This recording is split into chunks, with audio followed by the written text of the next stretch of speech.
How to fix Snapchat video call problem. If you're not being able to video call within Snapchat, the first thing that you'll need to ensure is that you have a stable internet connection. You can also try switching between different networks and try to see if that was the case with you. If this is not the case, then what you'll also need to ensure is that the camera option is enabled for Snapchat.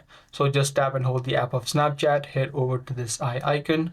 Once you're inside of this settings page, head over to permissions and make sure that camera is selected to allow. Apart from this, and if this is not the issue with you, the other thing that you can do is try to clear the app cache. So just quickly head back to the same settings page, and right here you'll see the option called storage. You can just tap on storage and then tap on clear cache. What you can also do is tap on the clear data option and then tap on delete. This will log you out of your account and you'll again need to log in back by adding in your credentials. Lastly, what you can also ensure is that if you are not receiving any voice calls, make sure that the do not disturb mode is not enabled on your phone. So by following these few steps, you should be able to fix the Snapchat video call issue.